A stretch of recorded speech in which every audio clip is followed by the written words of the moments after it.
ਸਤਿ ਸ਼੍ਰੀ ਅਕਾਲ ਪਿਆਰੇ ਬੱਚਿਓ। ਅਸੀਂ ਹੁਣ ਤੱਕ ਐਕਸਰਸਾਈਜ਼ 3.1 ਕਰ ਚੁੱਕੇ ਹਾਂ ਟ੍ਰਿਗਨੋਮੈਟਰੀ ਦੀ। ਅੱਜ ਅਸੀਂ 3.2 ਐਕਸਰਸਾਈਜ਼ ਕਰਨ ਜਾ ਰਹੇ ਹਾਂ, ਜਿਸ ਦੇ ਵਿੱਚ ਅਸੀਂ ਟ੍ਰਿਗਨੋਮੈਟ੍ਰਿਕ ਫੰਕਸ਼ਨਸ ਬਾਰੇ ਪੜਾਂਗੇ। ਤੁਸੀਂ ਹੁਣ ਤੱਕ ਲੋਅਰ ਕਲਾਸਿਸ ਦੇ ਵਿੱਚ ਟੀ ਰੇਸ਼ੀਓਜ਼ ਬਾਰੇ ਪੜਿਆ ਹੈ, ਜਿਹਨੂੰ ਟ੍ਰਿਗਨੋਮੈਟ੍ਰਿਕ ਰੇਸ਼ੀਓਜ਼ ਕਹਿੰਦੇ ਆ। ਟ੍ਰਿਗਨੋਮੈਟ੍ਰਿਕ ਰੇਸ਼ੀਓਜ਼ ਥੋੜੀਆਂ ਜਿਹਾ ਰਿਮਾਈਂਡ ਕਰ ਲਓ ਤੁਸੀਂ। ਤੁਹਾਡੇ ਕੋਲੇ ਰਾਈਟ ਐਂਗਲ ਟ੍ਰਾਇੰਗਲ ਅਗਰ ਦਿੱਤੀ ਹੋਵੇ, ਗਿਵਨ ਹੋਵੇ ਪੀ एम ओ एक राइट एंगल है, आ एंगल ਇਹਦਾ 90 डिग्री ਦਾ ਹੈ। ਇਹ ਵਾਲਾ एंगल ਸਪੋਜ਼ ਕਰ ਲਿਆ ਅਗਰ ਥੀਟਾ ਹੈ ਤਾਂ ਤੁਸੀਂ ਇਹਦੀਆਂ ਟੀ ਰੇਸ਼ੀਓਜ਼ ਪੜੀਆਂ ਹੋਈਆਂ ਨੇ। Sine theta, cos theta, tan theta, sine ਦਾ ਉਲਟਾ ਕੋਸਿਕੈਂਟ ਥੀਟਾ, cos ਦਾ ਉਲਟਾ ਸੀਕੈਂਟ ਥੀਟਾ, tan ਦਾ ਉਲਟਾ cot ਥੀਟਾ। ਇਹ ਸਾਰੀਆਂ ਟੀ ਰੇਸ਼ੀਓਜ਼ ਜਿਹੜੀਆਂ ਨੇ ਤੁਸੀਂ ਇਹਨਾਂ ਦੇ ਫਾਰਮੂਲੇ ਵੀ ਪੜਿਆ ਹੋਇਆ ਹੈ ਵੀ ਇਹ ਦੋ ਸਾਈਡਸ ਦੀ ਰੇਸ਼ੀਓ ਹੁੰਦੀ ਹੈ। ਸਾਈਨ ਥੀਟਾ ਰੇਸ਼ੀਓ ਕਾਹਦੀ ਹੁੰਦੀ ਹੈ? ਪਹਿਲਾਂ ਤਾਂ ਤੁਹਾਡੇ ਕੋਲੇ ਜਿਹੜੀ ਲਾਈਨਸ ਦਾ ਪਤਾ ਹੋਣਾ ਚਾਹੀਦਾ ਥੀਟਾ ਕੀ ਹੈ। ਥੀਟਾ ਜਿਸ ਥੀਟੇ ਦੀ ਐਂਗਲ ਦੀ ਤੁਸੀਂ ਗੱਲ ਕਰ ਰਹੇ ਹੋ ਉਸ ਦੇ ਬਿਲਕੁਲ ਸਾਹਮਣੇ ਵਾਲੀ ਲਾਈਨ ਜਿਹੜੀ ਹੈ ਉਹ ਪਰਪੈਂਡੀਕੂਲਰ ਹੁੰਦੀ ਹੈ, ਜਿਹਨੂੰ ਆਪਾਂ ਪੀ ਨਾਲ ਰਿਪਰੈਜ਼ੈਂਟ ਕਰਾਂਗੇ, ਕੈਪੀਟਲ ਪੀ। ਜਿਹੜੀ ਥੀਟੇ ਦੇ ਨਾਲ ਵਾਲੀ ਲਾਈਨ ਹੈ ਉਹਨੂੰ ਅਸੀਂ b ਨਾਲ ਰਿਪਰੈਜ਼ੈਂਟ ਕਰਦੇ ਹਾਂ, that is called base। p means perpendicular, b means base। perpendicular ਲੰਬ ਨੂੰ ਕਹਿੰਦੇ ਆ, base ਜਿਹੜਾ ਹੈ ਆਧਾਰ ਨੂੰ ਕਹਿੰਦੇ ਆ। ਆ ਜਿਹੜੀ ਲਾਈਨ ਹੈ ਇਸ ਨੂੰ ਹਾਈਪੋਟੇਨਿਊਸ ਕਿਹਾ ਜਾਂਦਾ ਹੈ, ਜਿਹਨੂੰ ਤੁਸੀਂ ਕਰਨ ਕਹਿੰਦੇ ਹੋ। ਇਹਨੂੰ h ਨਾਲ ਰਿਪਰੈਜ਼ੈਂਟ ਕਰਾਂਗੇ। ਤਾਂ ਤੁਹਾਨੂੰ ਯਾਦ ਕਰਵਾਈਆਂ ਹੋਈਆਂ T ratios sine theta, cos theta, tan theta ਦੀ ਸਾਈਡਸ ਦੀ ਰੇਸ਼ੀਓ ਹੁੰਦੀ ਹੈ। ਕਿਹੜੀ ਸਾਈਡ ਦੀ ਰੇਸ਼ੀਓ ਹੁੰਦੀ ਹੈ ਯਾਦ ਕਰਵਾਉਣ ਲਈ ਤੁਹਾਨੂੰ ਇੱਕ ਪੜਿਆ ਹੋਣਾ ਹੈ ਪੰਡਿਤ ਬਦਰੀ ਪ੍ਰਸਾਦ, ਉਹਦੇ ਫਸਟ ਸੈਕਸ਼ਨ ਹਰ ਹਰ ਬੋਲੇ, ਹਰ ਹਰ ਐਚ ਬੋਲੇ ਦਾ ਦੀ। ਮਤਲਬ ਜਦੋਂ ਤੁਸੀਂ ਸਾਈਨ ਥੀਟਾ ਕਰਨਾ ਹੈ ਤਾਂ ਪਰਪੈਂਡੀਕੂਲਰ ਹਾਈਪੋਟੇਨਿਊਸ ਕਰਨਾ ਹੈ, cos ਥੀਟਾ ਕਰਨਾ ਹੈ ਤਾਂ ਬੇਸ ਅਪਨ ਹਾਈਪੋਟੇਨਿਊਸ ਕਰਨਾ ਹੈ, tan ਥੀਟਾ ਕਰਨਾ ਹੈ ਤਾਂ ਪਰਪੈਂਡੀਕੂਲਰ ਅਪਨ ਬੇਸ ਕਰਨਾ ਹੈ। ਅਗਰ ਤੁਸੀਂ ਕੋਸਿਕੈਂਟ ਥੀਟਾ ਕਰਨਾ ਹੈ ਕਿਉਂਕਿ ਉਹ ਸਾਈਨ ਦਾ ਉਲਟਾ ਹੁੰਦਾ ਹੈ, ਇਸ ਕਰਕੇ ਸਾਈਨ ਦਾ ਉਲਟਾ ਕਰ ਦੋ, ਹਾਈਪੋਟੇਨਿਊਸ ਉੱਪਰ ਪਰਪੈਂਡੀਕੂਲਰ ਨੀਚੇ। ਸੀਕੈਂਟ ਥੀਟਾ ਜਦੋਂ ਕਰਨਾ ਹੈ ਤਾਂ ਤੁਸੀਂ ਸੀਕੈਂਟ ਥੀਟਾ cos ਦਾ ਉਲਟਾ ਹੁੰਦਾ ਹੈ, ਹਾਈਪੋਟੇਨਿਊਸ ਉੱਪਰ ਚਲਾ ਜਾਏਗਾ, ਬੇਸ ਜਿਹੜਾ ਹੈ ਉਹ ਨੀਚੇ ਆ ਜਾਏਗਾ। cot ਥੀਟਾ ਕਰਨਾ ਹੈ, tan ਦਾ ਰੈਸਿਪਰੋਕਲ ਹੁੰਦਾ ਹੈ, ਬੇਸ ਉੱਪਰ ਚਲਾ ਜਾਏਗਾ, ਪਰਪੈਂਡੀਕੂਲਰ ਜਿਹੜਾ ਹੈ ਉਹ ਨੀਚੇ ਆ ਜਾਏਗਾ। ਇਹ ਤੁਸੀਂ ਟੀ ਰੇਸ਼ੀਓਜ਼ ਪੜੀਆਂ ਹੋਈਆਂ ਹੈ। ਇਹ ਸੀਮਤ ਨੇ ਤੁਹਾਡੀਆਂ ਸਿਰਫ tan ਥੀਟਾ ਐਕਿਊਟ ਐਂਗਲ ਦੇ ਲਈ, ਜਦੋਂ ਐਂਗਲ ਐਕਿਊਟ ਹੋਵੇ। ਇਹਨੂੰ ਅਸੀਂ ਥੋੜਾ ਅੱਗੇ ਲੈਵਲ ਤੇ ਲੈ ਕੇ ਜਾਵਾਂਗੇ। ਇਹ ਰੇਡੀਅਨ ਦੇ ਵਿੱਚ ਜਦੋਂ ਆਪਣੇ ਕੋਲੇ ਐਂਗਲ ਜਿਹੜਾ ਹੈ ਕੋਈ ਵੀ ਜਿੰਨਾ ਮਰਜ਼ੀ ਹੋ ਸਕਦਾ ਹੈ, ਓਬਟਿਊਜ਼ ਐਂਗਲ ਵੀ ਹੋ ਸਕਦਾ ਹੈ, ਇਹਨੂੰ ਅਸੀਂ ਮੇਜਰ ਕਰਨ ਦੇ ਲਈ ਰੇਡੀਅਨ ਦੇ ਵਿੱਚ ਇਹਨਾਂ ਨੂੰ ਮੇਜਰ ਕਰਾਂਗੇ। ਜਦੋਂ ਮੈਂ ਰੇਡੀਅਨਸ ਵਿੱਚ ਮੇਜਰ ਕਰਦੇ ਹਾਂ ਜਿੰਨਾ ਮਰਜ਼ੀ ਐਂਗਲ ਹੋ ਸਕਦਾ ਹੈ ਤਾਂ ਉਹ ਟ੍ਰਿਗਨੋਮੈਟ੍ਰਿਕ ਫੰਕਸ਼ਨਸ ਬਣ ਜਾਂਦੇ ਨੇ। ਇਹਦੇ ਵਿੱਚ ਇੱਕ ਸਰਕਲ ਲੈ ਲਿਆ, ਸਪੋਜ਼ ਕਰ ਲਿਆ ਇੱਕ ਸਰਕਲ ਹੈ ਜਿਸ ਦਾ ਰੇਡੀਅਸ ਜਿਹੜਾ ਹੈ ਉਹ 1 ਯੂਨਿਟ ਹੈ। ਰੇਡੀਅਸ 1 ਯੂਨਿਟ ਹੈ ਮੀਨਸ ਆ OP ਜਿਹੜੀ ਲਾਈਨ ਹੈ ਇਹ ਕਿੰਨੀ ਹੈ ਤੁਹਾਡੇ ਕੋਲੇ 1 ਯੂਨਿਟ ਹੈ। 1 ਯੂਨਿਟ ਮੰਨ ਕੇ ਚੱਲਣਾ ਹੈ ਇਸ ਨੂੰ, ਰੇਡੀਅਸ ਨੂੰ।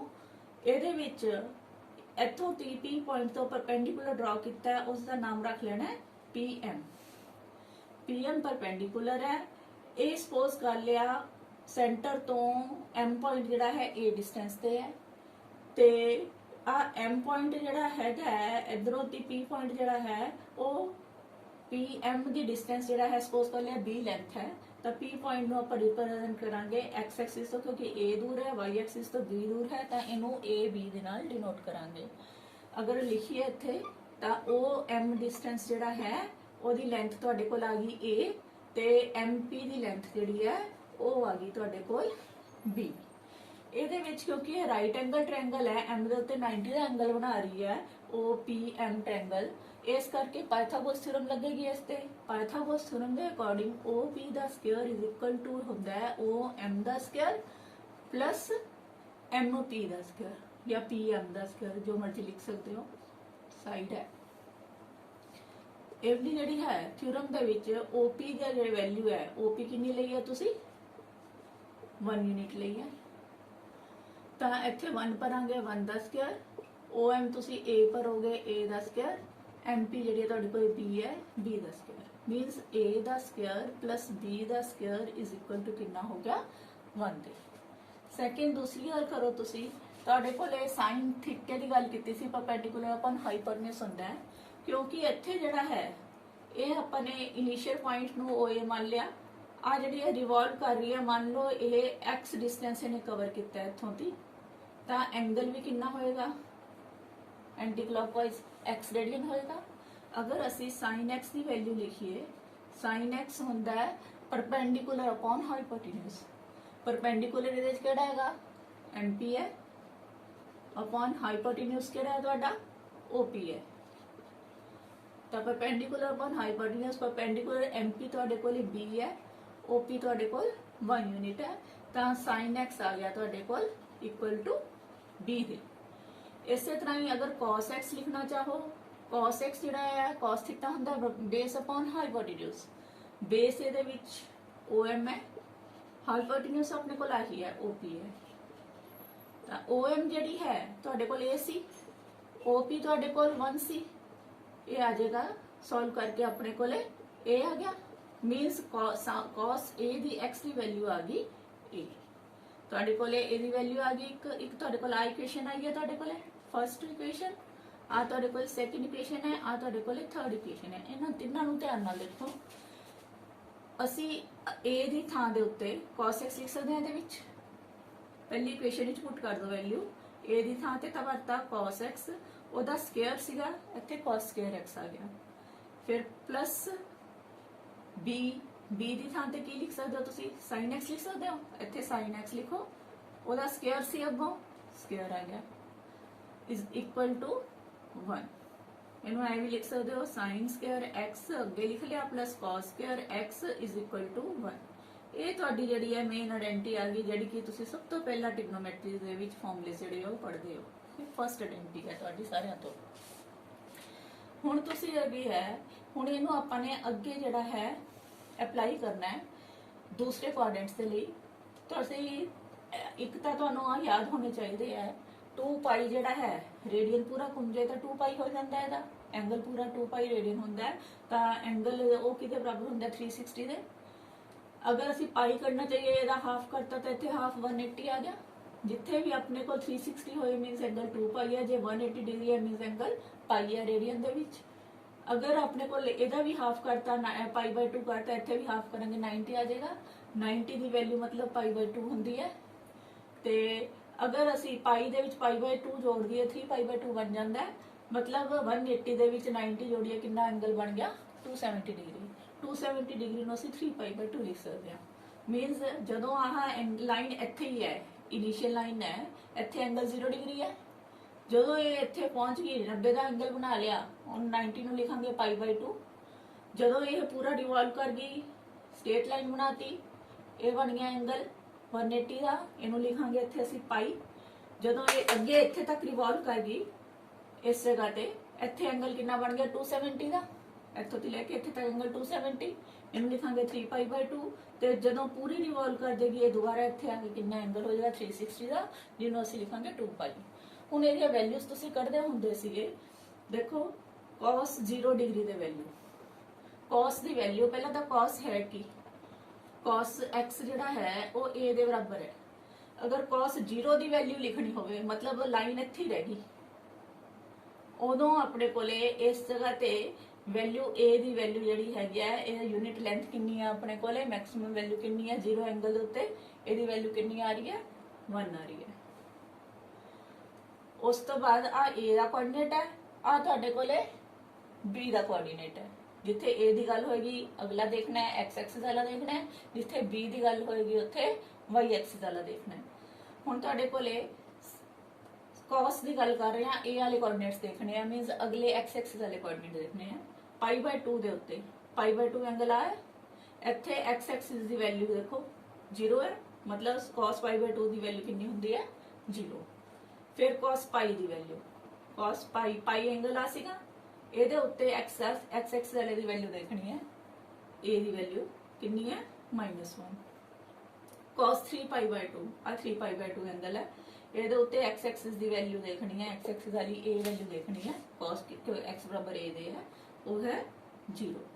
फिर cos 2 पाई ਤੁਹਾਡੇ ਕੋਲ ਫਿਰ ਇੱਥੇ ਹੀ ਆ ਗਿਆ, ਇੱਥੇ ਫਿਰ वैल्यू कितनी होगी 1 होगी। ਇਹ ਜਿਹੜੀ ਹੈ ਜੇ ਇਸ ਤੋਂ ਬਾਅਦ ਜਿੰਨੀ ਮਰਜ਼ੀ ਵਾਰ ਘੁੰਮੀ ਜਾਓ, ਜਦੋਂ ਇੱਧਰ ਆਏਗਾ ਫਿਰ ਉਹੀ ਵੈਲਿਊ ਆਏਗੀ, ਇਹ ਰਿਪੀਟ ਹੋਈ ਜਾਏਗੀ ਵੈਲਿਊ ਜਿਹੜੀ ਹੈਗੀ ਹੈ। ਇਹਦੇ ਵਿੱਚ ਹੀ ਸਾਰੀਆਂ ਵੈਲਿਊਜ਼ ਰਹਿੰਦੀਆਂ ਨੇ। ਉਸੇ ਤਰ੍ਹਾਂ ਹੀ ਤੁਸੀਂ ਸਾਈਨ ਵਾਲਿਆਂ ਨੂੰ ਦੇਖੋ, ਜਦੋਂ sin x ਦੀ ਗੱਲ ਕੀਤੀ ਸੀ ਆਪਾਂ, sin x b ਸੀਗਾ, ਮਤਲਬ b ਮੀਨਸ y ਕੋਆਰਡੀਨੇਟ ਦੇਖਣਾ ਤੁਸੀਂ, ਤੇ ਇਹਦੀ ਵੈਲਿਊ ਜਿਹੜੀ ਹੈ b ਦੇ ਉੱਤੇ ਅਗਰ 0 ਡਿਗਰੀ ਦਾ ਐਂਗਲ ਹੈ ਤਾਂ b ਦੀ ਵੈਲਿਊ ਕਿੰਨੀ ਹੋ ਜਾਏਗੀ 0, sin 0 ਤੇ ਵੈਲਿਊ 0। ਅਗਰ π/2 ਤੇ b ਦੀ ਵੈਲਿਊ ਕਿੰਨੀ ਆ ਰਹੀ ਹੈ 1। ਅਗਰ ਆਪਣੇ ਕੋਲ ਪਾਈ ਤੇ ਆ ਜਾਂਦਾ ਤਾਂ ਵੈਲਿਊ ਕਿੰਨੀ ਆ ਰਹੀ ਹੈ b ਦੀ 0। ਜਦੋਂ ਇੱਥੇ ਆ ਗਿਆ 3π/2 ਤਾਂ b ਦੀ ਵੈਲਿਊ ਕਿੰਨੀ ਆ ਰਹੀ ਹੈ -1। ਜਦੋਂ 2π ਤੇ ਆ ਗਿਆ ਤਾਂ ਫਿਰ ਤੋਂ ਵੈਲਿਊ ਕਿੰਨੀ ਹੋਗੀ 0। ਇਸ ਨੂੰ ਦੇਖ ਕੇ ਤੁਸੀਂ ਧਿਆਨ ਦਿਓ, ਜਦੋਂ cos ਜਿਹੜਾ ਹੈ ਇੱਕ ਤਾਂ π/2 ਦੇ ਉੱਤੇ, ਇੱਕ 3π/2 ਤੇ 0 ਹੋ ਰਿਹਾ ਹੈ। ਇਸੇ ਤਰ੍ਹਾਂ ਹੀ ਜਿਹੜਾ ਹੈ π/2 ਦੇ ਅਗਰ ਔਡ ਮਲਟੀਪਲਸ ਹੋਣਗੇ ਤਾਂ ਇਹ ਜਿਹੜਾ ਹੈ ਆਪਣੀ ਵੈਲਿਊ ਨੂੰ ਰਿਪੀਟ ਕਰੇਗਾ।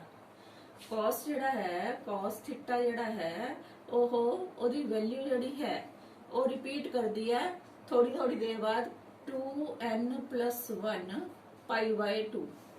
2n+1 ਦਾ ਮਤਲਬ ਹੈ ਇਹ ਅੱਗੇ ਜਿਹੜਾ ਹੈ ਕੋਈ ਔਡ ਨੰਬਰ ਲੈਣਾ, ਔਡ ਮਲਟੀਪਲ ਹੋਣਾ ਚਾਹੀਦਾ ਹੈ। ਜੇ ਈਵਨ ਲੋਗੇ ਤਾਂ 2 ਨਾਲ 2 ਕੱਟਿਆ ਜਾਏਗਾ, ਫਿਰ ਉਹ π/2 ਨਹੀਂ ਰਹੇਗਾ। π/2 ਦਾ ਔਡ ਮਲਟੀਪਲ ਹੋਣਾ ਚਾਹੀਦਾ ਹੈਗਾ। ਉਹਦੇ ਬਾਅਦ ਇਹਦੀਆਂ ਵੈਲਿਊ ਜਿਹੜੀਆਂ ਨੇ cos ਦੀਆਂ ਰਿਪੀਟ ਕਰਦੀਆਂ ਨੇ। ਜਦੋਂ ਕਿ sin ਦੇ ਲਈ ਦੇਖੀਏ, ਜੇ ਆਪਾਂ ਦੇਖੋ ਇੱਥੇ 0 ਆ ਰਹੀ ਹੈ, ਇੱਥੇ 0 ਆ ਰਹੀ ਹੈ, ਮਤਲਬ 0 ਤੇ 0 ਸੀ, ਫਿਰ π ਤੇ 0 ਸੀ, ਇਹ π ਤੋਂ ਬਾਅਦ ਆਪਣੇ ਆਪ ਨੂੰ ਰਿਪੀਟ ਕਰ ਰਹੀ ਹੈ। ਇਹ π/2 ਦੇ ਵਿੱਚ ਰਿਪੀਟ ਕਰ ਰਹੀ ਸੀ, ਇਹ π ਤੋਂ ਬਾਅਦ ਰਿਪੀਟ ਕਰ ਰਹੀ ਹੈ। ਤਾਂ ਇਹਦੇ ਲਈ sin ਥੀਟਾ ਜਿਹੜੀਆਂ ਨੇ, sin ਥੀਟਾ ਦੀਆਂ ਵੈਲਿਊਜ਼ ਜਿਹੜੀਆਂ ਨੇ ਇੰਟੈਗਰਲ ਮਲਟੀਪਲ ਹੁੰਦੇ ਨੇ ਕਿਸ ਚੀਜ਼ ਦਾ nπ ਦਾ। n ਦੀ ਵੈਲਿਊ ਜਿਹੜੀ ਆ ਬਦਲਦੀ ਰਹਿੰਦੀ ਹੈ। ਪੋਜ਼ਿਟਿਵ ਵੀ ਹੋ ਸਕਦਾ ਹੈ n ਤੇ ਨੈਗੇਟਿਵ ਵੀ ਹੋ ਸਕਦਾ ਹੈ। ਇਹਦੇ ਵਿੱਚ ਵੀ ਪੋਜ਼ਿਟਿਵ ਨੈਗੇਟਿਵ ਕੋਈ ਵੀ ਵੈਲਿਊ ਹੋ ਸਕਦੀ ਹੈ, ਪਲੱਸ ਮਾਈਨਸ ਕੋਈ ਵੀ ਵੈਲਿਊ ਹੋ ਸਕਦੀ ਹੈ ਇਹਦੀ। ਸਿਰਫ ਕੋਆਰਡੀਨੇਟ ਜਿਹੜਾ ਹੈ ਉਹ ਚੇਂਜ ਹੁੰਦਾ ਹੈ। ਇੱਕ ਕੋਆਰਡੀਨੇਟ ਬਾਰੇ ਜਦੋਂ ਹੁਣ ਗੱਲ ਕਰ ਰਹੇ ਹਾਂ, ਕੋਆਰਡੀਨੇਟ ਤੁਹਾਨੂੰ ਦੱਸ ਦਈਏ, ਦੇਖੋ ਕਦੀ ਇਹ ਪਲੱਸ ਦਾ ਹੋ ਗਿਆ, ਕਦੀ ਇਹ ਮਾਈਨਸ ਦਾ ਹੋ ਗਿਆ, ਇਸ ਤਰ੍ਹਾਂ ਵੈਲਿਊ ਜਿਹੜੀਆਂ ਨੇ ਇਹਦੀਆਂ ਚੇਂਜ ਹੁੰਦੀਆਂ ਨੇ। ਹੁਣ ਅੱਗੇ ਦੇਖੋ, ਇੱਕ ਅਸੀਂ ਆ ਮੇਨ ਫਾਰਮੂਲਾ ਕੀਤਾ ਹੈ, ਇਸ ਫਾਰਮੂਲੇ ਤੋਂ ਦੋ ਹੋਰ ਜਿਹੜੇ ਆ ਫਾਰਮੂਲੇ ਡਰਾਈਵ ਕੀਤੇ ਜਾ ਸਕਦੇ ਨੇ। ਜੇ ਅਸੀਂ ਆਪਣੀ ਫਸਟ ਸਟੇਟਮੈਂਟ ਨੂੰ, ਤੁਹਾਡੀ ਫਸਟ ਸਟੇਟਮੈਂਟ ਹੈ sin² x + cos² x = 1 ਦੇ, ਜੇ ਇਹਨੂੰ ਸਾਰੀ ਇਕੁਏਸ਼ਨ ਨੂੰ ਤੁਸੀਂ ਡਿਵਾਈਡ ਕਰ ਦੋ, cos ਦੇ ਨਾਲ ਡਿਵਾਈਡ ਕਰ ਦੋ, cos² x ਦੇ ਨਾਲ। ਇੱਥੇ cos² x ਨਾਲ ਡਿਵਾਈਡ ਕਰੋਗੇ sin² x + cos² x, ਇੱਧਰ ਆ ਜਾਏਗਾ cos² x ਬਟੇ cos² x, ਇੱਧਰ ਆ ਗਿਆ 1 ਬਟੇ cos² x। ਤਾਂ ਕੀ ਹੋਏਗਾ, ਇੱਥੇ sin ਬਟੇ cos ਕੀ ਹੁੰਦਾ ਹੈ, sin ਥੀਟਾ ਬਟੇ cos ਥੀਟਾ tan ਥੀਟਾ ਹੁੰਦਾ ਹੈ। ਇੱਥੇ ਆ ਜਾਏਗਾ tan x, x ਹੀ ਐਂਗਲ, ਸਕੁਅਰ ਸੀ ਸਕੁਅਰ ਲੱਗ ਗਿਆ tan² x। ਇੱਥੇ cos² x ਨਾਲ cos² x ਕੱਟ ਕੇ 1 ਆ ਗਿਆ, 1/cos, cos ਕਿਸ ਦਾ ਰੈਸਿਪਰੋਕਲ ਹੁੰਦਾ secant ਦਾ। ਇੱਥੇ ਆ ਜਾਏਗਾ secant x, ਕਿਉਂਕਿ ਸਕੁਅਰ ਸੀ ਉੱਪਰ ਨਾਲ ਸਕੁਅਰ। ਇੱਕ 1 + tan² x, 1 ਨੂੰ ਅੱਗੇ ਲਿਖ ਲਿਆ, tan² ਨੂੰ ਪਿੱਛੇ ਲਿਖ ਲਿਆ, = secant² x। ਇਹ ਤੁਹਾਡੀ ਸੈਕਿੰਡ ਆਇਡੈਂਟੀ ਹੈ, ਇਹ ਵੀ ਬਹੁਤ ਜ਼ਿਆਦਾ ਯੂਜ਼ ਹੁੰਦੀ ਹੈ, ਯਾਦ ਰੱਖਣੀ ਹੈ। ਇਹ ਤੁਹਾਡੀ ਸੈਕਿੰਡ ਆਇਡੈਂਟੀ ਹੋ ਗਈ। ਫਸਟ ਤੋਂ ਹੀ ਤੁਸੀਂ ਇੱਕ ਹੋਰ ਆਇਡੈਂਟੀ ਜਿਹੜੀ ਆ ਉਹ ਡਰਾ ਕਰ ਸਕਦੇ ਹੋ। ਪਹਿਲਾਂ ਅਸੀਂ ਸਾਰੀ ਨੂੰ cos² x ਨਾਲ ਡਿਵਾਈਡ ਕੀਤਾ ਸੀ, ਹੁਣ ਇਸੇ ਨੂੰ ਹੀ sin² x ਨਾਲ ਡਿਵਾਈਡ ਕਰੋ। ਦੇਖੋ sin² x ਨੂੰ sin² x ਨਾਲ ਡਿਵਾਈਡ ਕਰਤਾ, ਫਿਰ ਪਲੱਸ cos² x ਹੈ, cos² x ਨੂੰ ਫਿਰ sin² x ਨਾਲ ਹੀ ਡਿਵਾਈਡ ਕਰਨਾ ਹੈ। ਇੱਧਰ 1 ਹੈ, 1 ਨੂੰ ਵੀ sin² x ਨਾਲ ਡਿਵਾਈਡ ਕਰਤਾ, ਸਾਰੀ ਇਕੁਏਸ਼ਨ ਨੂੰ sin² x ਨਾਲ ਡਿਵਾਈਡ ਕਰਤਾ। ਤਾਂ ਜਦੋਂ ਕਰੋਗੇ ਇੱਥੇ ਕੱਟ ਕੇ 1 ਆਏਗਾ, cos x ਬਟੇ sin x ਕੀ ਬਣ ਜਾਂਦਾ ਹੈ, cot x ਬਣ ਜਾਂਦਾ ਹੈ, ਸਕੁਅਰ ਹੈ ਇਸ ਕਰਕੇ cot² x ਲੱਗੇਗਾ, = 1/sin² x। sin ਕਿਹਦਾ ਉਲਟਾ ਹੁੰਦਾ ਹੈ, ਕੋਸਿਕੈਂਟ ਦਾ। ਇੱਥੇ ਬਣ ਜਾਏਗਾ ਕੋਸਿਕੈਂਟ x, ਸਕੁਅਰ ਹੈ ਇਸ ਕਰਕੇ ਉੱਪਰ ਸਕੁਅਰ, ਕੋਸਿਕੈਂਟ² x। ਇਹ ਤੁਹਾਡੀ ਜਿਹੜੀ ਹੈ ਥਰਡ ਆਇਡੈਂਟੀ ਹੈ। ਇਹ ਤਿੰਨੋਂ ਆਇਡੈਂਟੀਜ਼ ਮੇਨ ਨੇ, ਇਹ ਤਿੰਨੋਂ ਯਾਦ ਰੱਖਣੀਆਂ ਨੇ। ਤੁਹਾਨੂੰ ਤਿੰਨ ਜਿਹੜੀਆਂ ਆਇਡੈਂਟੀਜ਼ ਦੱਸਦੀਆਂ ਜਿਹੜੀਆਂ ਮੇਨਸ ਨੇ, ਉਹ ਕੁਐਸਚਨ ਵਿੱਚ ਯੂਜ਼ ਹੋਣਗੀਆਂ। ਇਸ ਤੋਂ ਇਲਾਵਾ ਇੱਕ ਤੁਹਾਨੂੰ ਹੋਰ ਚੀਜ਼ ਪਤਾ ਹੋਣੀ ਚਾਹੀਦੀ ਹੈ ਕੁਐਸਚਨ ਸ਼ੁਰੂ ਕਰਨ ਤੋਂ ਪਹਿਲਾਂ। ਤੁਹਾਨੂੰ ਕੋਆਰਡੀਨੇਟਸ ਬਾਰੇ ਤਾਂ ਤੁਸੀਂ ਪੜ੍ਹਿਆ ਹੀ ਹੋਇਆ ਹੈ, ਚਾਰ ਜਿਹੜੇ ਹੈ ਪਾਰਟਸ ਵਿੱਚ ਡਿਵਾਈਡ ਕਰਦਾ ਹੈਗਾ ਐਕਸਿਸ ਜਿਹੜੇ ਨੇ। ਇਹਨੂੰ ਫਸਟ ਕੁਆਡਰੈਂਟ ਕਹਿੰਦੇ ਆ, ਇਹਨੂੰ ਸੈਕਿੰਡ ਕੁਆਡਰੈਂਟ ਕਹਿੰਦੇ ਆ, ਇਹਨੂੰ ਥਰਡ ਕੁਆਡਰੈਂਟ ਕਹਿੰਦੇ ਆ, ਇਹਨੂੰ ਫੋਰਥ ਕੁਆਡਰੈਂਟ ਕਹਿੰਦੇ ਆ। ਯਾਦ ਰੱਖਿਓ ਇਹ ਵਾਲੇ ਫਸਟ ਕੁਆਡਰੈਂਟ ਦੇ ਵਿੱਚ A ਤੇ B ਦੋਨੋਂ ਜਿਹੜੀਆਂ ਨੇ ਪਲੱਸ ਦੀਆਂ ਨੇ, ਇਸ ਕਰਕੇ ਇਹਦੇ ਵਿੱਚ ਸਾਰੀਆਂ ਟੀ ਰੇਸ਼ੀਓਜ਼ ਜਿੰਨੀਆਂ ਵੀ ਨੇ, ਜਿੰਨੇ ਵੀ ਟ੍ਰਿਗਨੋਮੈਟ੍ਰਿਕ ਫੰਕਸ਼ਨਸ ਨੇ ਉਹ ਪਲੱਸ ਦੇ ਹੋਣਗੇ, ਆਲ ਪੋਜ਼ਿਟਿਵ ਹੋਣਗੇ, ਚਾਹੇ ਸਾइन है, चाहे कॉस है, चाहे tan है, चाहे कॉट है, चाहे सीकेंट है, चाहे कोसिकेंट है। ਸੈਕਿੰਡ ਕੁਆਡਰੈਂਟ ਦੇ ਵਿੱਚ ਜੇ ਗੱਲ ਕਰੀਏ, ਜਦੋਂ ਆਪਾਂ ਇਹਨੂੰ ਇਸ ਸਾਈਡ ਤੇ ਲਾਂਗੇ, ਪੁਆਇੰਟ ਨੂੰ ਇੱਥੇ ਲਾਂਗੇ, ਇਸ ਸਾਈਡ ਦੇ ਉੱਤੇ ਕੀ ਹੋਏਗਾ, x ਐਕਸਿਸ ਤੋਂ ਇਹ ਇੱਧਰ ਨੂੰ ਆ ਗਿਆ, y ਐਕਸਿਸ ਤੋਂ ਇਹ ਉੱਪਰ ਨੂੰ ਹੀ ਹੈ। ਇਹ ਵਾਲਾ ਪੁਆਇੰਟ x ਐਕਸਿਸ ਇੱਧਰ ਆ ਰਿਹਾ ਹੈ, y ਐਕਸਿਸ ਉੱਪਰ ਵਾਲੇ ਪਾਸੇ ਜਾ ਰਿਹਾ ਹੈ, ਤਾਂ ਇਟ ਮੀਨਸ ਇਹਦੀ ਵੈਲਿਊ ਜਿਹੜੀ ਹੈ ਨੈਗੇਟਿਵ ਹੋਗੀ, ਮਾਈਨਸ ਦਾ a, ਤੇ ਇਹ ਵਾਲੀ ਵੈਲਿਊ y ਦੀ ਵੈਲਿਊ ਜਿਹੜੀ ਹੈ ਪਲੱਸ ਦੀ ਰਹੇਗੀ, ਕਿਉਂਕਿ ਅਸੀਂ ਪੜਿਆ ਹੈਗਾ sin x ਜਿਹੜਾ ਹੈ ਉਹ b ਦੇ ਬਰਾਬਰ ਹੈ ਤੇ cos x ਜਿਹੜਾ ਹੈ a ਦੇ ਬਰਾਬਰ ਹੈ। ਹੁਣੇ ਪਿੱਛੇ ਕਰਕੇ ਹਟੇ ਆ। cos x ਦੀ ਵੈਲਿਊ ਜਿਹੜੀ ਹੈ ਉਹ a ਤੇ ਡਿਪੈਂਡ ਕਰਦੀ ਹੈ, y ਐਕਸਿਸ sin x ਦੀ ਵੈਲਿਊ ਜਿਹੜੀ ਹੈ b ਤੇ ਡਿਪੈਂਡ ਕਰਦੀ ਹੈ। ਤਾਂ ਇਸ ਕੁਆਡਰੈਂਟ ਦੇ ਵਿੱਚ ਨੈਗੇਟਿਵ ਵਾਲਾ ਕਿਹੜਾ ਹੈ ਆਪਣੇ ਕੋਲੇ, a ਵਾਲਾ, cos ਵਾਲਾ ਨੈਗੇਟਿਵ ਹੈ, sin ਵਾਲਾ ਜਿਹੜਾ ਹੈ ਉਹ ਪੋਜ਼ਿਟਿਵ ਹੈ। ਯਾਦ ਰੱਖਿਓ ਸੈਕਿੰਡ ਕੁਆਡਰੈਂਟ ਦੇ ਵਿੱਚ sin ਵਾਲਾ ਜਿਹੜਾ ਹੈ ਉਹ ਪੋਜ਼ਿਟਿਵ ਹੋਏਗਾ ਐਂਗਲ, sin ਫੰਕਸ਼ਨ, ਤੇ sin ਦਾ ਰੈਸਿਪਰੋਕਲ ਵੀ ਪੋਜ਼ਿਟਿਵ ਹੋਏਗਾ, ਕੋਸਿਕੈਂਟ x। ਇਹ ਜਿਹੜੇ ਹੈ ਪੋਜ਼ਿਟਿਵ ਰਹਿੰਦਾ ਹੈ। ਬਾਕੀ ਜਿਹੜੀਆਂ ਟੀ ਰੇਸ਼ੀਓਜ਼ ਨੇ ਇਹਨਾਂ ਨੂੰ ਛੱਡ ਕੇ ਬਾਕੀ ਜਿਹੜੀਆਂ ਚਾਰ ਰਹਿ ਗਈਆਂ ਉਹ ਚਾਰੋਂ ਨੈਗੇਟਿਵ ਹੋਣਗੀਆਂ। ਇਹਦੇ ਚ cos ਵੀ ਨੈਗੇਟਿਵ ਹੋਏਗਾ, tan ਵੀ ਨੈਗੇਟਿਵ ਹੋਏਗਾ ਤੇ ਉਹਨਾਂ ਦੇ ਰੈਸਿਪਰੋਕਲ ਵੀ ਨੈਗੇਟਿਵ ਹੋਣਗੇ। ਜਦੋਂ ਅਸੀਂ ਥਰਡ ਕੁਆਡਰੈਂਟ ਦੀ ਗੱਲ ਕਰਦੇ ਹਾਂ, ਮੰਨ ਲਓ P ਪੁਆਇੰਟ ਇਸ ਜਗ੍ਹਾ ਤੇ ਆ ਗਿਆ, ਉਸ ਜਗ੍ਹਾ ਦੇ ਉੱਤੇ ਆਪਣੇ ਕੋਲੇ ਇਸ ਤਰ੍ਹਾਂ ਪਰਪੈਂਡੀਕੂਲਰ ਇੱਥੋਂ ਤੇ ਲਾਓਗੇ ਤੇ ਆ y ਐਕਸਿਸ ਤੋਂ ਦੂਰ ਹੈ, ਆ x ਐਕਸਿਸ ਤੋਂ ਦੂਰ ਹੈ ਇੰਨਾ, ਤਾਂ ਇਹ ਜਿਹੜੀ ਹੈ x ਐਕਸਿਸ ਤੋਂ ਵੀ ਨੈਗੇਟਿਵ ਵੱਲ ਨੂੰ ਆ ਰਿਹਾ ਹੈਗਾ, ਨੈਗੇਟਿਵ x ਐਕਸਿਸ ਤੇ y ਐਕਸਿਸ ਤੋਂ ਵੀ ਨੀਚੇ ਵੱਲ ਨੂੰ ਆ ਰਿਹਾ ਹੈ, a ਵੀ ਨੈਗੇਟਿਵ ਹੈ ਤੇ b ਵੀ ਨੈਗੇਟਿਵ ਹੈ। ਅਗਰ ਦੋਨੋਂ ਨੈਗੇਟਿਵ ਨੇ, साइन वाली भी नेगेटिव हो जाए, cos वाली भी नेगेटिव हो जाए, तो tan जेड़ा है वो सोचो जरा, क्योंकि tan x जेड़ा है वो sin x बटे cos x होंदा है, नेगेटिव बटे नेगेटिव की हो जाएगा तुहाडे कोले, आ भी नेगेटिव ही चाहे आ भी नेगेटिव ही चाहे, तो ये कट के की बन जाऊगा, पॉजिटिव बन जाएगा। थर्ड क्वाड्रेंट विच याद रखियो tan x ते tan x का रेसिप्रोकल cot x, ये दोनों पॉजिटिव होंदे ने, बाकी सारियां टी रेशियोज जिहड़ियां ने वो नेगेटिव होणगियां। इसी तरह ही फोर्थ क्वाड्रेंट की है, फोर्थ क्वाड्रेंट भी अगर पॉइंट इत्थे लेने हो तुसी तां की बनेगा तुहाडा एक्स एक्सिस ते पॉजिटिव डायरेक्शन च है, आ पॉइंट आ जिहड़े वाई एक्सिस है वो नेगेटिव डायरेक्शन दे विच है, आ ए पॉजिटिव है ते बी नेगेटिव है। इट मीनस ए वाला जिहड़ा है वो प्लस दा होएगा, मीनस cos x वाला प्लस दा होएगा, cos x वाला प्लस दा ते cos दा उल्टा secant x, ये दोनों प्लस दे होंदे ने। अदर बाकी सारियां जड़ियां ने ट्रिग्नोमेट्रिक फंक्शंस नेगेटिव होंगे। ये बड़े याद रखने हैगा, ये बेस के उत्ते सारे क्वेश्चन ने।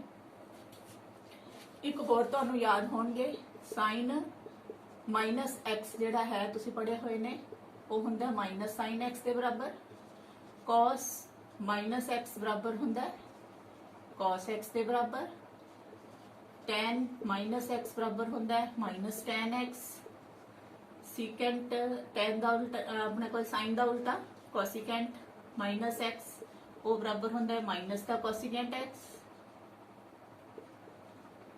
कॉस दा उल्टा सीकेंट माइनस एक्स बराबर होंदा है प्लस का सीकेंट एक्स, ते कॉट tan दा उल्टा होंदा है कॉट माइनस एक्स बराबर होंदा है माइनस का कॉट एक्स। ये भी तुसी कर सकते हो इत्थों, जे तुसी आही एंगल जिहड़ा है इस तरह नेगेटिव डायरेक्शन च ले लो, आ पॉइंट तुसी आ माइनस एक्स एंटी क्लॉकवाइज हो गया तुहाडे कोले, आ माइनस एक्स है तुहाडे कोले, आ तो आइडेंटिटीज याद ही ने तुहानू, साइन एक्स जिहड़ा है वो इक्वल टू बी दी है। ਇਹਦੇ ਵਿੱਚ ਆਪਣੇ ਕੋਲ ਜਦੋਂ ਕਰਾਂਗੇ साइन एक्स माइनस का एक्स अगर लेने हो एंगल माइनस एक्स लेने हो ਤਾਂ ਆਪਣੇ ਕੋਲੇ ਇਹ परपेंडिकुलर अपॉन हाइपोटेन्यूज ਹੁੰਦਾ है, परपेंडिकुलर ਇਹਦੇ ਵਿੱਚ ਕਿੰਨਾ ਹੈ माइनस का b है, अपॉन हाइपोटेन्यूज ਤੁਹਾਡੇ ਕੋਲ 1 यूनिटी है अपॉन 1, ਤਾਂ ਇਹ ਆ ਗਿਆ ਤੁਹਾਡੇ ਕੋਲੇ -b ਦੇ ਬਰਾਬਰ। ਇਹਦੇ ਵਿੱਚ b ਹੈ, ਇਹਦੇ ਵਿੱਚ -b ਹੈ, ਤੁਸੀਂ ਇਹ ਵਾਲੀ ਇਕੁਏਸ਼ਨ ਨੂੰ ਅਗਰ -b ਨਾਲ ਮਲਟੀਪਲਾਈ ਕਰੋ ਤਾਂ ਇੱਥੇ ਆ ਗਿਆ -b ਸਾਰੀ ਨੂੰ। ਹੁਣ ਇਹਨਾਂ ਨੂੰ ਦੋਨਾਂ ਨੂੰ ਇਕੁਏਟ ਕਰ ਲਓ, ਆ ਵੀ -b ਦੇ ਇਕੁਅਲ ਹੈ, ਆ ਵੀ -1b ਦੇ ਇਕੁਅਲ ਹੈ। It means minus the sin x ਬਰਾਬਰ ਹੋ ਗਿਆ sin -x ਦੇ। ਇਸੇ ਤਰ੍ਹਾਂ ਹੀ ਤੁਸੀਂ cos ਵਾਲਾ ਕਰ ਸਕਦੇ ਹੋ। ਆਪਣੇ ਕੋਲ ਇਹ cos x ਵੈਸੇ ਦਾ ਪਤਾ ਹੈ a ਦੇ ਬਰਾਬਰ ਹੈ। ਜੇ ਇਹ ਵਾਲੀ ਫਿਗਰ 'ਚ ਦੇਖਦੇ ਹੋ cos -x ਜਿਹੜਾ ਹੈ ਉਹਦੀ ਵੈਲਿਊ ਵੀ ਆਪਣੇ ਕੋਲ ਕਿੰਨੀ ਆ ਰਹੀ ਹੈ, a ਹੀ ਆ ਰਹੀ ਹੈ। दोनों a ਦੇ ਇਕੁਅਲ ਨੇ, ਇਟ ਮੀਨਸ ਦੋਨੋਂ ਇਕੁਅਲ ਹੋ ਗਏ। cos x ਬਰਾਬਰ ਹੈ cos -x। ਇਸੇ ਤਰ੍ਹਾਂ ਬਾਕੀ ਆਇਡੈਂਟੀਜ਼ ਤੁਸੀਂ ਪ੍ਰੂਵ ਕਰ ਸਕਦੇ ਹੋ। ਦੇਖੋ ਹੁਣ ਤੱਕ ਤੁਸੀਂ 3 ਆਇਡੈਂਟੀਜ਼ ਕਰ ਲਈਆਂ। sin² x cos² 1 ਦੇ, दूसरी सी 1 + tan² x sec² x। तीसरी आइडेंटिटी है ਤੁਹਾਡੀ 1 + cot² x cosecant² x। ਇਹ ਵੀ ਜਿਹੜੀਆਂ ਤਿੰਨੋਂ ਆਇਡੈਂਟੀਜ਼ ਨੇ ਇਹਨਾਂ ਨੂੰ ਤੁਸੀਂ ਯੂਜ਼ ਕਰਕੇ ਸਮ ਸੋਲਵ ਕਰਨੇ ਨੇ। ਤੁਹਾਡਾ ਫਰਸਟ ਕੁਐਸਚਨ ਹੈ cos x given है =(-1/2) x lies in third quadrant, find the 5 remaining trigonometric functions। ਜਿਹੜੇ 5 trigonometric functions ਰਹਿ ਗਏ ਉਹ ਕਰਨੇ ਹੈ। ਇੱਕ ਤੁਹਾਨੂੰ trigonometric function ਦਿੱਤਾ ਹੋਇਆ ਹੈ, cos x ਦਿੱਤਾ ਹੋਇਆ ਹੈ -1/2 ਹੈ। ਇਹਦੇ ਲਈ ਤੁਸੀਂ ਸੋਚਣਾ ਹੈ ਇਹਨਾਂ ਤਿੰਨਾਂ ਚੋਂ ਕਿਹੜੀ ਆਇਡੈਂਟੀ ਤੁਸੀਂ ਅਪਲਾਈ ਕਰੋਗੇ, ਫਰਸਟ, ਸੈਕਿੰਡ ਜਾਂ ਥਰਡ। ਤੁਹਾਡੇ ਕੋਲ cos ਦਿੱਤਾ ਹੋਇਆ ਤਾਂ ਅਗਲੀ ਆਇਡੈਂਟੀ ਲੱਗ ਜਾਏਗੀ, ਇਹਦੇ sin ਤੇ cos ਦੋਨੋਂ ਆ ਰਹੇ ਨੇ। ਤੁਸੀਂ sin² x + cos² x = 1 ਇਹ ਵਾਲੀ ਆਇਡੈਂਟੀ ਯੂਜ਼ ਕਰਨੀ ਹੈ। ਤੁਹਾਨੂੰ ਵੈਲਿਊ ਕਿਹਦੀ ਦਿੱਤੀ ਹੋਈ ਹੈ, cos ਦੀ ਵੈਲਿਊ ਇੱਥੇ ਭਰਤੀ -1/2, ਉਹਦਾ ਸਕੁਅਰ = 1। sin² x प्लस ਇਹਦਾ ਸਕੁਅਰ ਕਰਾਂਗੇ ਮਾਈਨਸ ਪਲੱਸ ਹੋ ਜਾਏਗਾ, 1 ਦਾ ਸਕੁਅਰ 1, 2 ਦਾ ਸਕੁਅਰ 4 = 1। sin² x = 1 -1/4 ਹੋ ਗਿਆ। LCM ਜਦੋਂ ਲਓਗੇ ਤੁਸੀਂ ਇਸ ਦਾ 4 LCM ਆਏਗਾ, ਇੱਥੇ 4 - 1 ਆ ਗਿਆ। ਅੱਗੇ ਦੇਖੋ sin² x = ਆ ਗਿਆ 3/4। sin x ਕੱਢੋਗੇ ਤਾਂ ਇਹਦਾ ਸਕੁਅਰ ਰੂਟ ਲਾਂਗੇ 3/4 ਦਾ, दोनों वैल्यूज आएंगे प्लस ਤੇ माइनस। ये आ जाएगा प्लस माइनस, ऊपर √3 आ गया, नीचे 4 ਦਾ ਅੰਡਰ ਨਿਕਲ ਜਾਂਦਾ ਹੈ, 2 आ गया। ਇਹ ਤੁਹਾਡੇ ਕੋਲ sin x ਦੀ ਵੈਲਿਊ ਦੋਨੋਂ ਆਈਆਂ ਨੇ, ਪਲੱਸ ਦੀ ਵੀ ਆਈ ਹੈ ਮਾਈਨਸ ਦੀ ਵੀ ਆਈ ਹੈ। ਹੁਣ ਤੁਸੀਂ ਦੇਖਣਾ ਕਿ ਕੁਐਸਚਨ ਦੇ ਵਿੱਚ ਤੁਹਾਨੂੰ ਕਿਹੜਾ ਕੁਆਡਰੈਂਟ ਦਿੱਤਾ ਹੈ। ਤੁਹਾਨੂੰ ਥਰਡ ਕੁਆਡਰੈਂਟ ਦੀ ਗੱਲ ਕਰ ਰਿਹਾ ਸੀ। ਥਰਡ ਕੁਆਡਰੈਂਟ ਦੇ ਵਿੱਚ ਤੁਹਾਡਾ ਜਦੋਂ ਫਰਸਟ ਕੁਆਡਰੈਂਟ ਇਹ ਵਾਲਾ ਹੈ, ਸੈਕਿੰਡ ਕੁਆਡਰੈਂਟ ਤੁਹਾਡੇ ਕੋਲ ਇਹ ਵਾਲਾ ਹੈ, ਥਰਡ ਕੁਆਡਰੈਂਟ ਇਹ ਹੈ, ਫੋਰਥ ਇਹ ਹੈ। ਇਹਦੇ ਚ ਆਲ ਪੋਜ਼ਿਟਿਵ, ਇਹਦੇ ਚ ਸਾਈਨ ਤੇ ਸਾਈਨ ਦਾ ਆਪੋਜ਼ਿਟ ਪੋਜ਼ਿਟਿਵ, ਇਹਦੇ ਵਿੱਚ tan ਤੇ tan ਦਾ ਆਪੋਜ਼ਿਟ ਪੋਜ਼ਿਟਿਵ, ਇਹਦੇ ਚ cos ਤੇ cos ਦਾ ਰੈਸਿਪਰੋਕਲ ਪੋਜ਼ਿਟਿਵ। ਸਾਈਨ ਦੀ ਗੱਲ ਕਰ ਰਹੇ ਹਾਂ ਥਰਡ ਕੁਆਡਰੈਂਟ ਵਿੱਚ, ਸਾਈਨ ਨਾਲ ਜਿਹੜਾ ਹੈ ਪੋਜ਼ਿਟਿਵ ਹੋਣਾ ਕਿ ਨੈਗੇਟਿਵ ਹੋਣਾ, ਕਿਉਂਕਿ tan ਨਾਲੋਂ ਪੋਜ਼ਿਟਿਵ ਹੁੰਦਾ, ਬਾਕੀ ਸਾਰੇ ਨੈਗੇਟਿਵ ਹੋਣਗੇ। ਤਾਂ ਇੱਥੇ ਸਾਈਨ ਨਾਲ ਨੈਗੇਟਿਵ ਜਿਹੜਾ ਹੈ ਸਾਈਨ ਲਾਂਗੇ ਅਸੀਂ, ਨੈਗੇਟਿਵ ਦਾ √3/2 ਲਾਂਗੇ, ਪਲੱਸ ਦਾ ਸਾਈਨ ਨਹੀਂ ਲਾਂਗੇ ਕਿਉਂਕਿ ਕੁਆਡਰੈਂਟ ਥਰਡ ਹੈ। ਇੱਥੇ ਲਿਖਾਂਗੇ x because x lies in third quadrant। ਹੁਣ ਅੱਗੇ ਦੇਖੋ sin x ਦੀ ਵੈਲਿਊ ਆ ਗਈ ਤੁਹਾਡੇ ਕੋਲੇ, cos x ਤੁਹਾਡੇ ਕੋਲ ਆ ਗਿਆ, sin x ਤੁਹਾਡੇ ਕੋਲ ਆ ਗਿਆ। tan x ਕੱਢ ਸਕਦੇ ਹੋ, tan x ਜਿਹੜਾ ਹੈ ਇਹ ਫਾਰਮੂਲੇ ਜਿਹੜੇ ਤੁਹਾਡੇ ਅਲੱਗ ਰਹਿਣ ਦੋ ਸੈਪਰੇਟ। tan x ਤੁਹਾਡੇ ਕੋਲ ਹੁੰਦਾ sin x ਬਟੇ cos x। ਤੁਸੀਂ ਦੋਨੋਂ ਚੀਜ਼ਾਂ ਕੱਢ ਚੁੱਕੇ। sin x ਸੀਗਾ ਮਾਈਨਸ ਦਾ √3/2, cos x ਤੁਹਾਡਾ ਸੀ ਮਾਈਨਸ ਦਾ 1/2।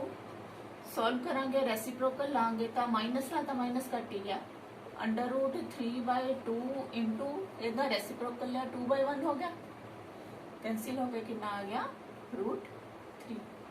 ਇਹ ਆ ਗਈ ਤੁਹਾਡੇ ਕੋਲੇ tan x ਦੀ ਵੈਲਿਊ, tan x ਕਿੰਨਾ ਆ ਗਿਆ √3।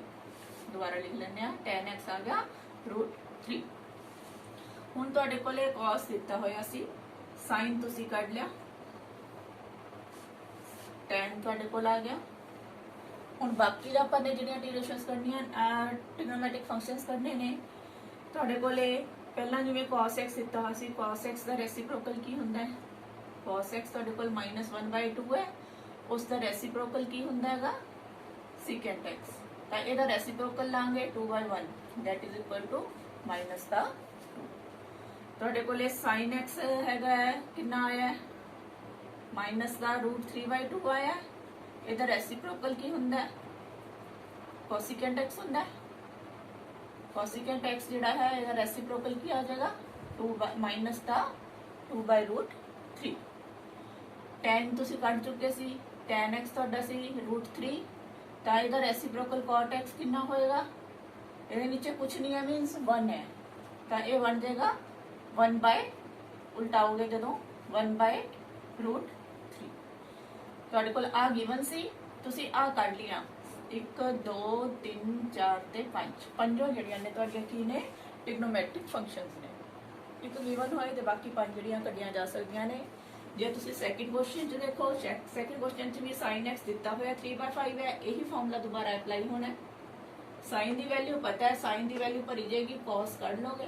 ਕੁਆਡਰੈਂਟ ਦਾ ਧਿਆਨ ਰੱਖਿਓ, ਕੁਆਡਰੈਂਟ ਸੈਕਿੰਡ ਇਜ਼ ਦਿੱਤਾ ਹੋਇਆ ਹੈ। ਸੈਕਿੰਡ ਕੁਆਡਰੈਂਟ ਦੇ ਵਿੱਚ sin ਵਾਲਾ ਜਿਹੜਾ ਹੈ ਪੋਜ਼ਿਟਿਵ ਹੁੰਦਾ ਹੈ। ਤੁਸੀਂ ਇੱਥੇ sin ਗਿਵਨ ਸੀ, cos ਕੱਢ ਰਹੇ ਸੀ, cos ਦੀ ਵੈਲਿਊ ਜਿਹੜੀ ਹੈ ਉਹ ਨੈਗੇਟਿਵ ਹੀ ਰੱਖਾਂਗੇ ਆਪਾਂ ਸੈਕਿੰਡ ਕੁਆਡਰੈਂਟ ਦੇ ਵਿੱਚ। ਮੇਰੇ ਕੋਲ ਇਹਦੇ ਵਿੱਚ secant x ਦੀ ਵੈਲਿਊ ਪਤਾ ਹੈ, ਤੁਸੀਂ ਆਇਡੈਂਟੀ ਯੂਜ਼ ਕਰੋ। ਕਿਹੜੀ ਆਇਡੈਂਟੀ ਯੂਜ਼ ਕਰ ਸਕਦੇ ਹੋ ਇਹਦੇ ਵਿੱਚ? ਜਿਹਦੇ ਵਿੱਚ secant ਆਂਦਾ ਹੋਵੇ 1 + tan square x = secant square x। ਇਹ ਵਾਲੀ ਆਇਡੈਂਟੀ ਤੁਸੀਂ ਇੱਥੇ ਯੂਜ਼ ਕਰ ਸਕਦੇ ਹੋ। 1 + tan square x, secant ਦੀ ਵੈਲਿਊ 13/5 ਦਿੱਤੀ ਹੋਈ ਹੈ, ਉਹਦਾ ਸਕੁਅਰ ਹੋ ਗਿਆ। ਸੋਲਵ ਕਰੋਗੇ ਇਸ ਨੂੰ, 13 ਦਾ ਸਕੁਅਰ ਕਿੰਨਾ ਹੁੰਦਾ ਹੈ? 169, 5 ਦਾ ਸਕੁਅਰ 25, 1 ਉਧਰ ਗਿਆ। tan square x = 169/25 है, -1 हो गया। LCM लाएंगे, 25 LCM आएगा, ऊपर 169 माइनस इत्थे आ जाएगा 25। 169 ਦੇ ਵਿੱਚੋਂ 25 ਚਲੇ ਗਏ, ਕਿੰਨੇ ਰਹਿ ਗਏ? 144 ਰਹਿ ਗਏ, ਬਾਕੀ ਬਟੇ 25। tan x ਜਿਹਦਾ ਸਕੁਅਰ ਰੂਟ ਲਾਂਗੇ, ਦੋਨੋਂ ਸਾਈਨ ਆਣਗੇ, ਉੱਪਰ 12 12 × 12 144, 5 × 5 25। ਹੁਣ ਸੋਚਣਾ ਹੈ ਕਿ ਤੁਸੀਂ ਕਿਹੜਾ ਸਾਈਨ ਰੱਖਣਾ ਹੈ, ਕਿਹੜਾ ਜਿਹੜਾ ਹੈ ਰਿਜੈਕਟ ਕਰਨਾ ਹੈ। ਦੇਖੋ ਤੁਹਾਨੂੰ x ਕਿਹੜੇ ਕੁਆਡਰੈਂਟ ਵਿੱਚ ਦਿੱਤਾ ਹੋਇਆ ਹੈ? 4th ਕੁਆਡਰੈਂਟ ਵਿੱਚ। 4th ਕੁਆਡਰੈਂਟ ਦੇ ਵਿੱਚ ਯਾਦ ਕਰੋ ਕਿ ਆਪਣੇ ਕੋਲੇ ਕੀ ਹੁੰਦਾ ਹੈਗਾ, ਕਿੱਥੇ tan ਪੋਜ਼ਿਟਿਵ ਹੁੰਦਾ ਹੈ ਜਾਂ ਨੈਗੇਟਿਵ ਹੁੰਦਾ 4th ਦੇ ਵਿੱਚ। ਇਹ ਵਾਲਾ 4th ਕੁਆਡਰੈਂਟ ਹੈ। 4th ਕੁਆਡਰੈਂਟ ਦੇ ਵਿੱਚ ਇੱਥੇ ਸਾਰੇ ਪੋਜ਼ਿਟਿਵ ਹੁੰਦੇ ਆ, ਇੱਥੇ ਸਾਈਨ ਤੇ ਸਾਈਨ ਦਾ ਰੈਸੀਪ੍ਰੋਕਲ ਪੋਜ਼ਿਟਿਵ ਹੁੰਦਾ ਹੈ, ਇੱਥੇ tan ਤੇ tan ਦਾ ਰੈਸੀਪ੍ਰੋਕਲ ਪੋਜ਼ਿਟਿਵ ਹੁੰਦਾ ਹੈ, ਇੱਥੇ cos ਤੇ cos ਦਾ ਰੈਸੀਪ੍ਰੋਕਲ ਪੋਜ਼ਿਟਿਵ ਹੁੰਦਾ ਹੈ। ਬਾਕੀ ਸਾਰੇ ਜਿਹੜੇ ਨੇ ਟ੍ਰਿਗਨੋਮੈਟ੍ਰਿਕ ਫੰਕਸ਼ਨਸ ਜਿਹੜੇ ਨੇ ਉਹ ਨੈਗੇਟਿਵ ਹੁੰਦੇ ਨੇ। ਆਪਾਂ 4th ਦੀ ਗੱਲ ਕਰ ਰਹੇ ਹਾਂ, 4th ਵਿੱਚ tan ਜਿਹੜਾ ਹੈ ਉਹ ਨੈਗੇਟਿਵ ਹੋਏਗਾ, ਕਿਉਂਕਿ ਇੱਥੇ cos ਤੇ cos ਦਾ ਰੈਸੀਪ੍ਰੋਕਲ ਹੀ ਪੋਜ਼ਿਟਿਵ ਹੈ। ਇੱਥੇ ਨੈਗੇਟਿਵ ਸਾਈਨ ਲਾਂਗੇ 12/5। ਹੁਣ ਤੁਹਾਡੇ ਕੋਲ tan ਨਿਕਲ ਆਇਆ।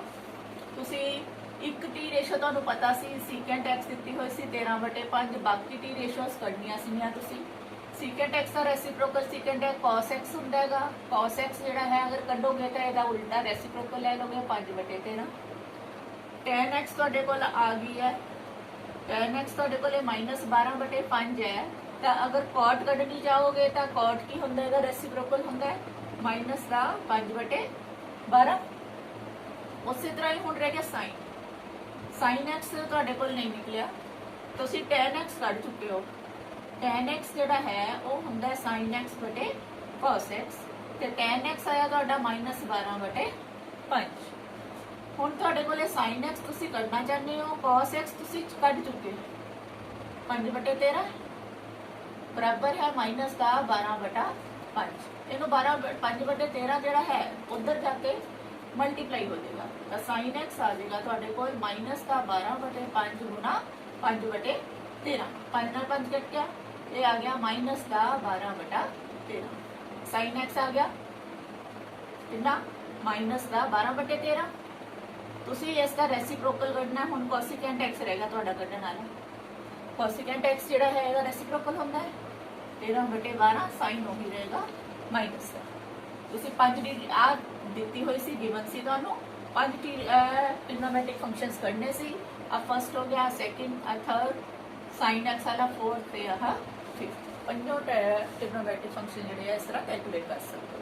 ਅਗਲਾ ਕੁਐਸਚਨ ਹੈ ਤੁਹਾਡਾ 6ਵਾਂ, sin 765 ਡਿਗਰੀ ਦਿੱਤਾ ਹੋਇਆ। sin 765 ਹੈ, ਦੇਖੋ ਇਸ ਨੂੰ 360 का मल्टीपल विच लिखना चाहते हो। 360 नूं अगर असी 3 बार मल्टीप्लाई करिए, 2 बार मल्टीप्लाई करिए, कितना बन जाता है? 700 भी बन जाएगा। इत्थे आया 765। तुसी इस नूं 2 इंटू 360 प्लस 720 आ हो गए। होर किन्ने चाहिए ने? 45 होर चाहिए ने, तो 365 बन जाएगी। हुण तुहानूं ये गल भी मैं दस दी, तुहाडे भी ये हर 360 तो बाद एंगल जिहड़ा रिपीट होना शुरू हो जाता है। पहला एक बार 360 पूरे किए, फिर दूसरे सर्कल 360 पूरे किए, 2 सर्कल पूरे करके वो अगे 45 डिग्री इत्थे आ गया, पहुंच गया। हुण एवले क्वाड्रेटिक सोचना है तुसीं। पहला तो अगर 2 पूरे 360 के चक्कर अगर पूरे कर लवे तो अपने को एंगल उन्ना ही रह जाता है, साइन 45 डिग्री ही रह जाएगा, वैल्यू रिपीट होएगी। हुण साइन 45 डिग्री की वैल्यू तुसीं 10th तक टेबल पढ़िया होया। साइन 45 की वैल्यू कितनी होंदी है? 1/√2। हुण तुसीं देखो अगला तुहाडा क्वेश्चन है 7th, कोसिकेंट माइनस का 1410 डिग्री है। इसनूं भी इसी तरह ही करना है। कोसिकेंट माइनस का 1410 डिग्री है। तुहानू पता 2 तो बाद जिहड़ा है ये अपनी जिहड़ी है वैल्यू जिहड़ी है रिपीट करता रहता है। 360 तो बाद वैल्यू रिपीट होती है। तुसी इस तरह करो, 360 4 ते 12 5 बारी मल्टीप्लाई करिए आप तो बजेगा। 4 बार मल्टीप्लाई करो तुसी इसनों, 0 4 6 24, 2 कैरी, 4 ते 12 13 14, कितना आया? 440 डिग्री आ गया। मीनस अगर असी ਇਹਦੇ ਵਿੱਚ 360 गुना 4 ਜਿਹੜਾ है मल्टीप्लाई कर दिए, ਇੰਨੇ डिग्री अगर ਅਸੀਂ ਇੱਥੇ मल्टीप्लाई कर ਦਿੰਦੇ ਆ ਤਾਂ ਆਪਣੇ ਕੋਲੇ एंगल ਦੇ ਉੱਤੇ कोई फर्क नहीं होएगा, क्योंकि 360 तो बाद ਜਿਹੜੀ है 4 बार 360 ਜਿਹੜਾ है उसने रिवॉल्व करता, ਉਹਦੇ ਨਾਲ वैल्यू ਜਿਹੜੀ है उस पर कोई फर्क नहीं पैंदा। माइनस 1410 डिग्री ये है, इनू अगर मल्टीप्लाई किया तो अपना आया 1440 डिग्री। इसनों अगे देखो कोसिकेंट माइनस का 1410 है, प्लस का 1440 है, प्लस का 1440 के माइनस 1410 गए तो किन्ने रह गए? प्लस के 30 डिग्री रह गए। प्लस के 30 डिग्री कोसिकेंट की वैल्यू नहीं पता, तुसी सोच लो, उल्टी सोच लो। यह हुंदा कि उल्टा हुंदा, साइन का उल्टा हुंदा। साइन 30 डिग्री की वैल्यू तो सारे नूं पता है। साइन 30 डिग्री की वैल्यू सोचो, बोलो कितनी हुंदी है? कितनी हुंदी है? 1/2। हुण आ 1/2 जिहड़ी है जो रेसिप्रोकल लोगे 1 × 2/1 बन जाएगा। कितना आंसर आ जाएगा? 2। नैक्सट क्वेश्चन है 8th, 10 19 π/3 है। इनू देखो तुसी की कर सकते हो, ऐतकी रेडियन च दिता होया, रेडियन मीटर दिता होया है, इनू तोड़ के देखो तुसी। अगर इनू 6 π + π/3 लिख दो, 6 18 18 + 1 19 π हो जाता है। इसनू अगे की करना है तुसी, इसनू 2 × 3 × 2 π लिख सकते हो तुसी इनू, प्लस π/3। 2 π का मतलब है 360। 360 कितनी बार घूम गया? 3 बारी घूम गया। तो अपने को अगर 360 बारी 3 बारी होगा, दोबारा कितने पहुंच गया वो? फिर तो π/3 ते पहुंच गया। 10 π/3 लिख सकते हैं इसको। 10 π/3 की वैल्यू सोचो हम, ट्रिग्नोमेट्रिक टेबल 10 π/3 जिहड़ा है 30 डिग्री है, अपने को 60 डिग्री होंगे, सॉरी। π/3 अगर आप रेडियन दे डिग्रीज दे विच बदलना है तो 180/π किया सीगा, इन्ने जिहड़े है डिग्रीज हो जाते हैं। पाई नाल पाई कट गया, इत्थे कट गया, इत्थे रह गया 60। 60 जिहड़ा है डिग्री आ जाएगा। 60 डिग्री ते वैल्यू सोचो कितनी होंदी है इसकी, 10 दी 60 डिग्री के उत्ते वैल्यू √3 होंदी है। तो √3 जिहड़ा है इसका आंसर है। 9th क्वेश्चन है तुहाडा साइन माइनस का 11 π/3। ਇਹਦੇ ਚ भी उस तरह ही है साइन, इनू भी उस तरह ही करो। ये प्लस का अगर 4 π कर देने असी इत्थे कोई फर्क तो नहीं पेगा। 4 बार पाई का मतलब है 2 × 2 π, 360 2 बारी घूम गया। इनू देखो हुण अगर असी इसनू सॉल्व करना चाहिए, ये बन गया एलसीएम लांगे 3 आ जाऊगा, माइनस का 11 पाई प्लस इत्थे 4 3 चौके 12 पाई, ये आ गया साइन 12 पाई दे चो 1 पाई गया पाई बाय 3। पाई बाय 3 हुणे दस्सिया एंगल कितना डिग्री का एंगल होता है 60 डिग्री का। साइन 60 डिग्री की वैल्यू कितनी होंदी है याद करो, टेबल के विच कितनी आंदी है वैल्यू, हाँ कितनी होंदी है √3/2। ये इसका आंसर। लास्ट क्वेश्चन है तुहाडा 10th ਦੇ ਵਿੱਚ है cot माइनस का 15 पाई बटे 4। इनू सॉल्व करना है, ये भी सेम है cot ਇਹਦੇ ਵਿੱਚ माइनस 15 बटे 4 पाई दिता होया है प्लस का 4 पाई अपने कोलों कर दो, 4 पाई रोटेट हो गया मतलब 200 360 दो बारी घूम जा, उनका कोई फर्क नहीं पैंदा, वैल्यू उन्नी ही रहती है, इस करके असीं अपने कोलों ऐड कर सकते हैं 4 पाई। इनू सॉल्व करो 4 LCM माइनस 15 पाई प्लस इत्थे चौकम चौकी 16 पाई, अगे कितना आ गया 16 पाई माइनस 15 पाई, 1 पाई रह गया पाई बाय 4। पाई बाय 4 की वैल्यू की होंगी है ये भी याद कर लो, पाई बाय 4 जो है रेडियन चाहे डिग्री चेंज करना है 180 बाय पाई, पाई नाल पाई कट गया तो डिग्री आ जाएगा, 4 नाल ही कटोगे चौकम चौकी 16 4 5 20, कितना आ गया 45 डिग्री। cot 45 डिग्री 45 डिग्री की वैल्यू tan 45 की वैल्यू याद है तुहानू कितनी होंदी है, tan का रेसिप्रोकल होंदा है, ये भी बड़े tan 45 लिख लिया, tan 45 की वैल्यू 1 होंदी है, 1/1 कितना आ गया 1। इससे नाल तुहाडी एक्सरसाइज कंप्लीट। Thank you.